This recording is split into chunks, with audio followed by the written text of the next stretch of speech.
இன்றைக்கி பார்த்தீங்கன்னா எங்கள் வீட்டில் 2 வாழை மரம் வந்து குலத்தள்ளி இருந்தது. அதில் வந்து பூ இருந்துச்சு. ஸோ வாழைப்பூ வச்சு இன்றைக்கி இந்த டிஷ்ஷை வந்து நீங்கள் ரெகுலராக சமைக்கும் போதுமே செஞ்சுக்கலாம். வாழைப்பூ கூட்டு எப்படி செய்யுதுன்னு பார்க்கலாமா?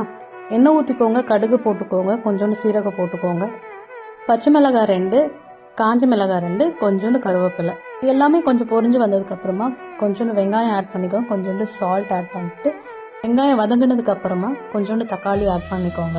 நான் பார்த்தீங்கன்னா வாழைப்பூ க்ளீன் பண்ணிவிட்டு அதை நல்லா கட் பண்ணி வாஷ் பண்ணி வச்சுருக்கேன். அதை ஆட் பண்ணிக்கோங்க. ஆட் பண்ணிவிட்டு மஞ்சத்தூள் கொஞ்சம் ஆட் பண்ணிக்கலாம். நல்லா மிக்ஸ் பண்ணிவிட்டு இப்போ வந்து வாழைப்பூ வந்து வேகணும். ஸோ நம்ம எந்த தண்ணியும் ஆட் பண்ணவே தேவையில்லை. ஜஸ்ட் நம்ம சிம்மில் வச்சு ஒரு மூடி போட்டுட்டு அதுலேருந்தே தண்ணி விடும். அதுலேயே வந்து கொஞ்சம் அது நல்லா அழகாக வெந்துடும். அதுக்கப்புறமா பார்த்தீங்கன்னா வீடு மிளகாத்தூள் கொஞ்சமாக ஆட் பண்ணிக்கோங்க. அதுக்கப்புறமா நான் வந்துட்டு உரம்பருப்பு, சிறுபருப்பு, பூண்டு இது எல்லாமே நான் குக்கரில் வேக வச்சு வச்சுருக்கேன். அதுவும் நம்ம இது கூட மிக்ஸ் பண்ணிக்கலாம்.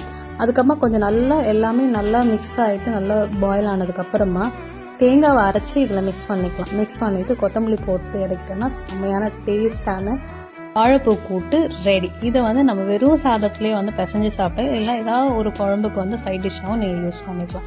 சப்பாத்திக்கும் சூப்பராக இருக்கும். ஸோ ட்ரை பண்ணி பாருங்கள். வீடியோ பிடிச்சதை லைக் பண்ணிவிட்டு நம்ம பேஜை மறக்காமல் ஃபாலோ பண்ணிக்கோங்க.